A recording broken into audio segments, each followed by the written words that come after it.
Olá, pessoal, tudo bem?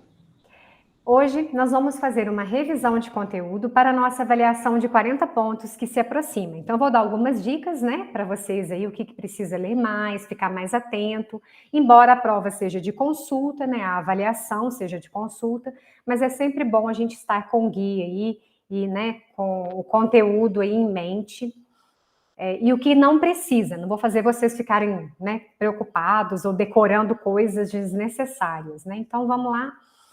Aqui vai ser só umas orientações, um direcionamento para facilitar para vocês, tá? Então, independente de você que está assistindo essa aula gravada, está assistindo no dia de fazer essa avaliação, queria pedir para que vocês escolhessem um horário que vocês estivessem bem tranquilos para fazer a minha disciplina, tá? Como vocês já sabem, tem algumas questões abertas, geralmente elas são as que têm um nível de pontuação maior, né, do que as objetivas, porque a objetiva, a pessoa pode se confundir e perder os pontos, então eu valorizo muito as questões abertas.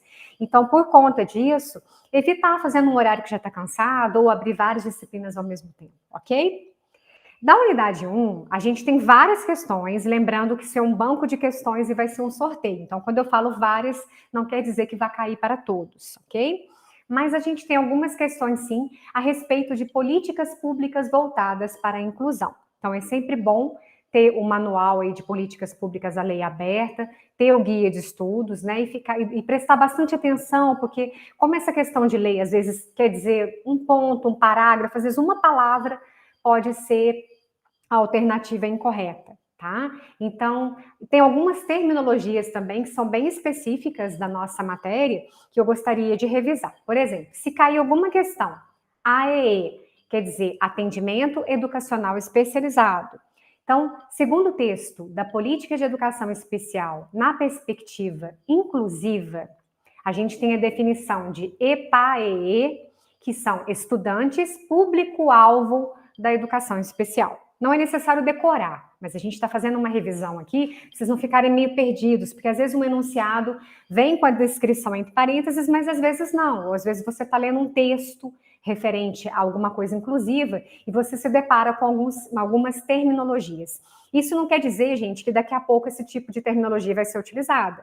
Vocês sabem que as coisas vão, né, vão evoluindo, tanto que essa questão de deficiente, portador de deficiência, pessoa com deficiência, quantas variações de nomenclatura nós tivemos, né? Então, eu estou falando que até o momento, né, ainda temos essas terminologias em uso.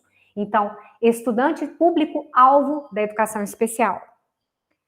O atendimento educacional especializado, ele deve ser oferecido obrigatoriamente. Então, cuidado para não confundir. É uma obrigatoriedade as escolas oferecerem, as redes de ensino oferecerem esse tipo de atendimento. Porém, para o estudante, isso é facultativo, tá? Então, a frequência ao atendimento educacional especializado, ela é um direito do aluno, tá? É uma conquista que as escolas tiveram, mas ela não é obrigatória como é ir até a escola para os alunos, né?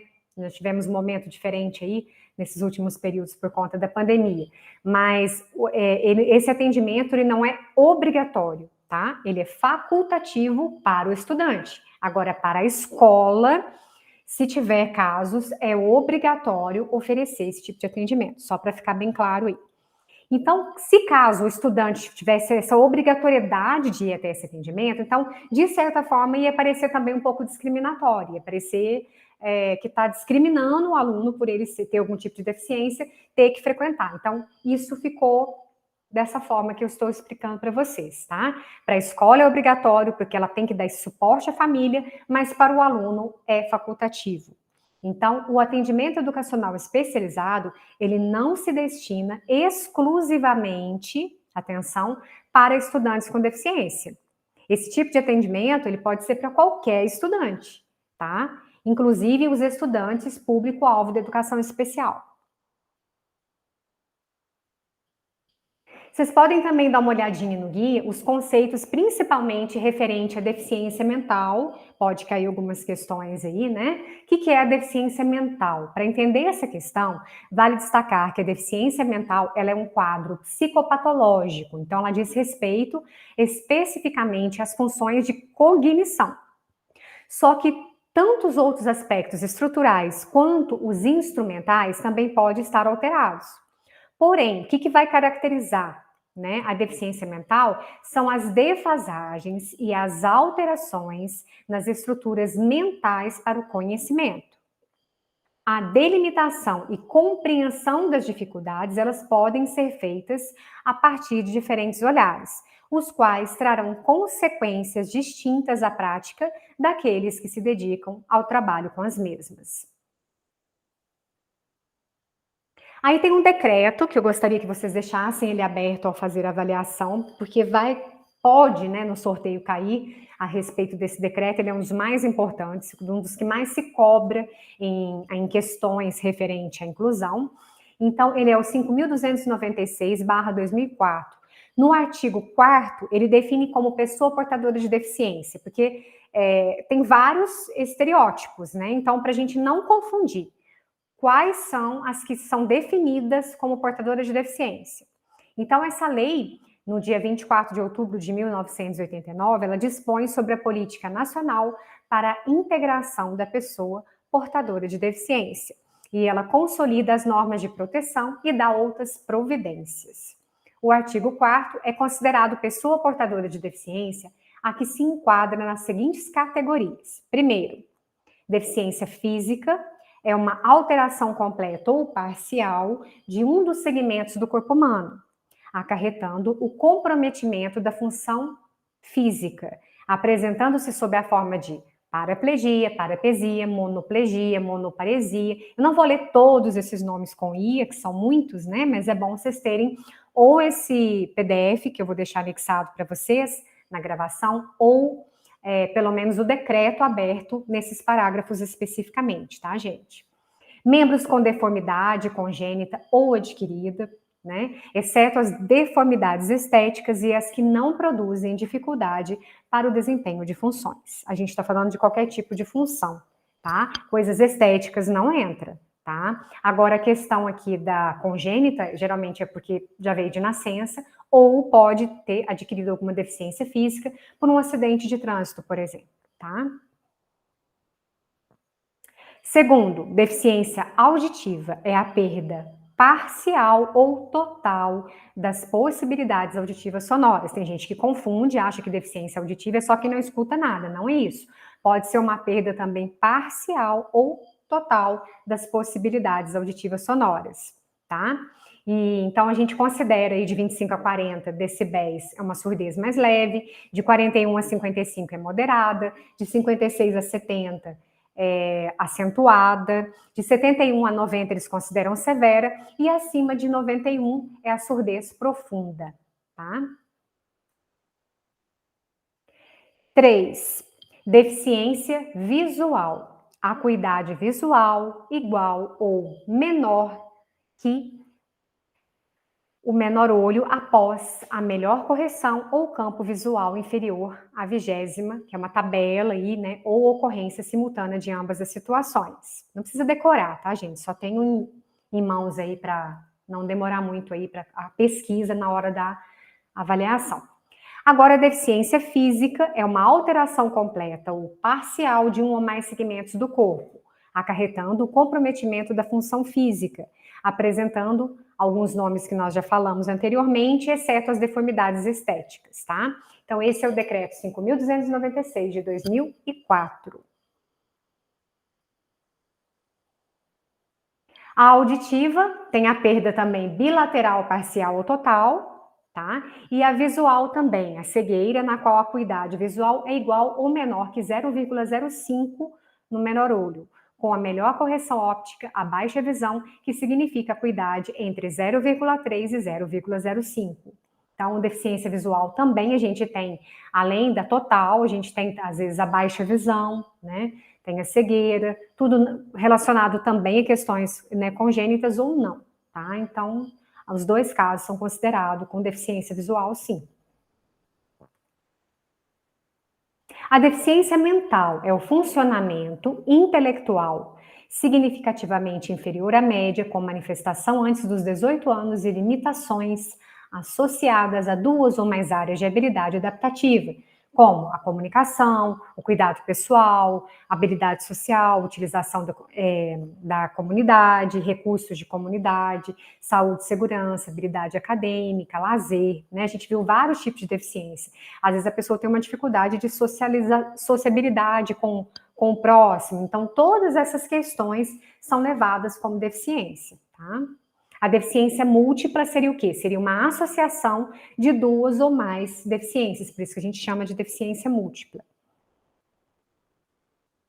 Fiquem atentos também ao termo condutas típicas, entre parênteses, o que significa condutas típicas, deem uma olhada no guia sobre isso, né? Ele abrange uma diversidade muito grande de leituras diagnósticas, impossibilitando que sejam discriminados alguns importantes pontos referente a cada uma delas. Então, tanto criança com quadro mais grave de neurose, né, quanto as psicóticas ou até mesmo os autistas podem ser considerados como sendo portadores de condutas típicas.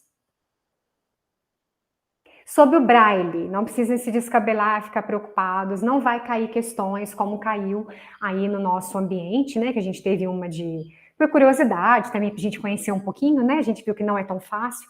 Na avaliação, se cair alguma coisa sobre o Braille, vai ser alguma coisa mais teórica, não vai cair, tipo, esse símbolo significa o quê? O ritornelo na música e os números, não vai cair coisa nesse sentido, mas no sentido de como funciona a musicografia Braille, por exemplo. Então, as letras em Braille, elas são formadas a partir da combinação, a gente viu já anteriormente, de 6 células, né? E prestem atenção na leitura, porque isso pode fazer vocês errarem na alternativa. Então, é de cima para baixo, da esquerda para a direita, assim como a escrita convencional, e não da direita para a esquerda, ok? Fiquem bastante atentos a isso, né? Então, ele está composto da combinação dessas células, sendo 1, 2, 3, 4, 5, 6. E para a gente fazer a leitura da esquerda para a direita. Então, toda essa combinação de pontos em relevo, né, determina uma letra, ou um sinal de pontuação, ou uma nota, ou um sinal de intensidade, por exemplo, tá? Mas não se preocupem com relação a questões mais complexas, não. Se cair, vai cair alguma coisa teórica, no sentido de como é a formação e a importância do Braille para a educação musical. E na unidade 3, né, nós vamos focar em educadores e educação inclusiva, caminhos e desafios para o professor e a psicomotricidade e a educação musical. Tá? Vocês vão focar nesses 3 pontos chaves aí com relação à unidade 3 do nosso guia de estudos. E as questões discursivas, né, ficarem bem atentos ao enunciado e também ao que está pedindo, ao que está proposto. Então, por exemplo, você está pedindo assim, acesse esse link, observe o comportamento do aluno, não é para falar assim, ele gosta de música, ele não gosta de música, isso é muito óbvio, né? Mas é para que você atente com relação ao comportamento do aluno, o que aquilo está levando, que tipo de deficiência você acha que é aquilo e por quê? Né? Qual que é a conclusão que você chega ao analisar esse vídeo? Ou se tiver algum quadro comparativo e está falando para você, analise isso ou discorra uma solução num aspecto inclusivo, né? Ou faça desses determinados objetos uma aula de musicalização contemplando uma inclusão. Né? Então, tomar cuidado não é simplesmente para fazer uma atividade qualquer de educação musical. Isso aí nós já fizemos em outras disciplinas. É para você focar no aspecto inclusivo. Se perguntar para você que deficiência está sendo colocada ali, para que você fale isso na sua questão, ok? Porque senão ela vai ser só uma questão normal de educação musical. E aí, infelizmente, a sua pontuação não vai ser total por conta de falta de atenção, mas não porque você não sabe.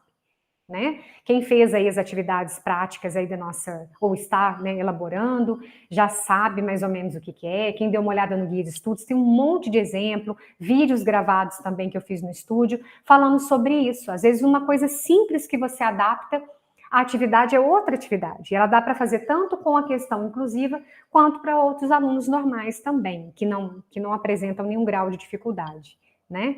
Então, prestar bastante atenção, tá, pessoal, na questão do enunciado, que às vezes é isso que faz a pessoa perder um ponto aí de bobeira. Então, vindo aqui para o nosso guia, com relação ao QI, também vocês dão uma olhadinha, tá? Aqui eu parei na parte de condutas típicas, que foi onde eu falei que era uma terminologia importante. Os alunos com condutas típicas são os que apresentam problemas de adaptação à escola por manifestarem condutas associadas a dificuldades acentuadas de aprendizagem nesse contexto. Então, tem criança que, se tivesse um professor, a gente falou isso em aula anterior, só para ele, uma aula particular para ele desenvolver, ele desenvolve super bem. E na escola, né, no todo, na questão social, ele tem uma dificuldade tremenda, tá?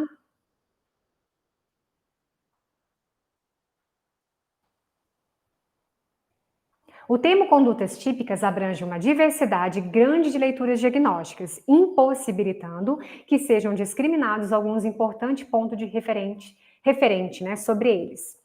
Então, tanto crianças, vou aumentar o zoom só um pouquinho, tanto crianças com quadro mais grave de neurose, quanto psicóticas ou até mesmo autistas, eles podem sim ser considerados como sendo portador de conduta típica.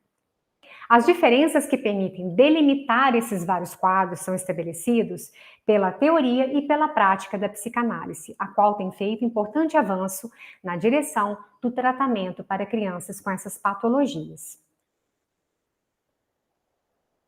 Então, a gente não pode levar em termos de subjetividade, tem que tomar muito cuidado, né? Crianças com dificuldade de significar o mundo, ao encontrarem uma educação baseada no condicionamento, apenas repetem condutas não significativas, consolidando de uma vez por todas uma situação que poderia ainda ser modificada.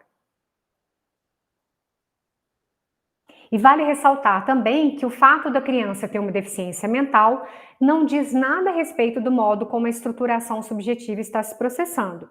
Essa estruturação permite pensar como que uma criança significa e interpreta o mundo, como constrói laços com outras pessoas. Uma pessoa com deficiência mental, assim como uma sem deficiências, também pode apresentar uma série muito grande de características psicológicas distintas, que vão desde quadros psicopatológicos, psicose, autismo, possibilidade de se constituir como sujeito, né?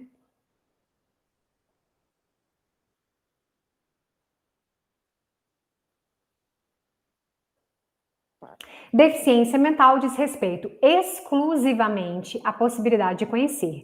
Todavia, de forma sistemática, aparece associada a questões da estruturação subjetiva. A deficiência mental, ela não é a causa de neurose ou de psicose ou mesmo de autismo e vice-versa. E é crescente o número de evidências de que muitas crianças classificadas, às vezes, como deficiente mental, não seria, se tivesse em tempo hábil, um atendimento adequado às suas necessidades educacionais especiais, né? Bom, aí, pessoal, vocês vão dar uma lida, tá? Depois com mais calma. As políticas públicas nós falamos, principalmente do documento, pode cair alguma coisa também sobre o histórico, né, que está colocando lá sobre as datas, as modificações que ocorreram, tá? E vocês vão dando uma olhadinha. Como eu disse, a unidade 3 não precisam se preocupar com a parte lá de Braille, né? Com relação às características das deficiências, está tudo nos quadros aí para vocês, é só ler com atenção, tá? Com relação aos deficientes, a gente falou um pouquinho ali dentro do documento, né? Os auditivos apresentam perda, né, acima de 45 decibéis, e os visuais também são cegos, né, que enxergam, que nada enxergam e precisam do método Braille, por exemplo, ou de outras questões como figuras em alto relevo, atividades adaptadas, né?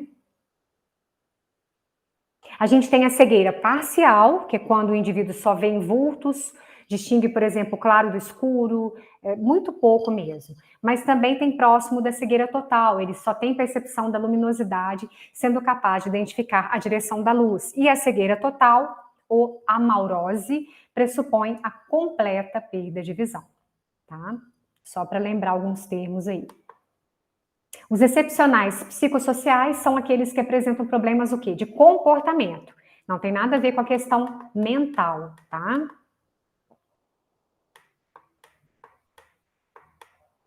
A gente viu algumas questões, né, de baixa visão. Depois a gente tem alguns outros tipos de deficiência, né, como as funcionais, os desvios orgânicos. A musicografia Braille nós já falamos, né, mas não precisam se preocupar. E essa parte prática, né, que fala de sugestões de notas, né, da adaptação que a gente pode fazer em pequenas atitudes nas nossas aulas, pode cair alguma coisa semelhante. Então, a gente tem vários exemplos no guia, mas aulas gravadas também, né, de sugestões de como a gente pode trabalhar atividades, adaptar atividades, né. Isso é bom até para os alunos mesmo, com a própria dificuldade de concentração, não necessariamente para a questão visual, né, ou mental. E depois a gente fala um pouquinho da psicomotricidade, como eu já até mencionei para vocês, quais são os que vocês têm que dar uma lida com mais calma, ok? Eu vou pausar a gravação e qualquer dúvida que vocês tiverem, eu estou à disposição.